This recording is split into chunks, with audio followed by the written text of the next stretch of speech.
Welcome to Books in Brief, the channel that gives you quick and concise summaries of popular books. Whether you're short on time or just looking for a quick refresher, we've got you covered. So sit back, relax, and let's dive into today's book summary. When most people think about animals, they think about instinct, survival, and maybe intelligence, but rarely about emotions. When Elephants Weep challenges that assumption head-on, arguing that animals not only feel emotions, but often experience them in ways that are strikingly similar to humans. Jeffrey Masson, a psychoanalyst turned writer, along with co-author Susan McCarthy, gathers scientific research, historical anecdotes, and observations from naturalists, trainers, and pet owners to explore the emotional lives of animals. The book seeks to dismantle the old idea that emotions are uniquely human and, instead, paints a picture of an animal world rich with joy, grief, jealousy, love, and even compassion. The author's thesis is simple but groundbreaking. Animals are emotional beings. While science has often been cautious or even dismissive about attributing emotions to animals, Masson and McCarthy argue that denying this reality is not scientific humility, but rather a kind of arrogance. They suggest that by refusing to see animals as emotional creatures, humans distance themselves from the natural world and excuse exploitation. The heart of the book is the countless examples Masson and McCarthy collect. Elephants, the namesake of the title, are shown to mourn their dead, standing vigil over bodies or bones, and sometimes refusing to move on. These behaviours are difficult to explain except through grief and memory. Dogs and cats clearly display affection, jealousy, and loyalty. Pet owners often see their animals sulking, purring with happiness, or even trying to comfort them in times of sadness. Primates, especially chimpanzees and gorillas, show complex emotional responses.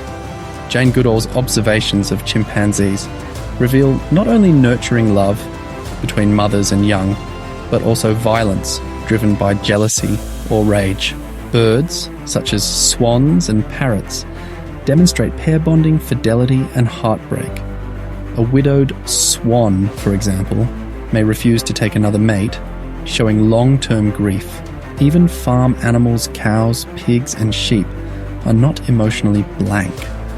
Stories of cows bellowing for their calves after separation, or sheep showing preferences and friendships, highlight emotions often overlooked in industrial farming.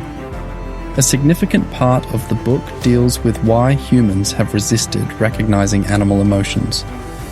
The authors point to centuries of philosophical tradition, starting with Descartes, who claimed animals were mere machines, incapable of real feeling.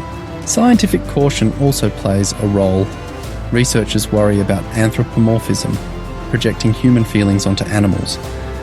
But Masson argues that the opposite problem, anthropodenial refusing to see similarities where they obviously exist, is equally unscientific and harmful. The book isn't just about understanding animals, it's also about rethinking human behaviour. If animals feel grief, joy, and love, then our treatment of pets, livestock, and wildlife takes on a moral dimension. Practices such as factory farming, animal testing, and circus performances become harder to justify. Conservation efforts gain urgency, not just for ecosystems, but for the emotional lives of the creatures who inhabit them. Masson and McCarthy write with a mix of scientific evidence and storytelling. The book is not heavy with technical jargon. It's approachable, often moving, and even humorous at times. The anecdotes are vivid, whether it's a parrot refusing to let go of its lost mate, or two baby elephants who help a young, wounded male elephant escape. By the end of When Elephants Weep, readers are left with a new lens for seeing the animal kingdom. Animals are not cold, mechanical beings. They laugh, they cry, they love, they grieve. Their emotions may not be expressed exactly as ours are, but they are real and profound. Masson's challenge is simple.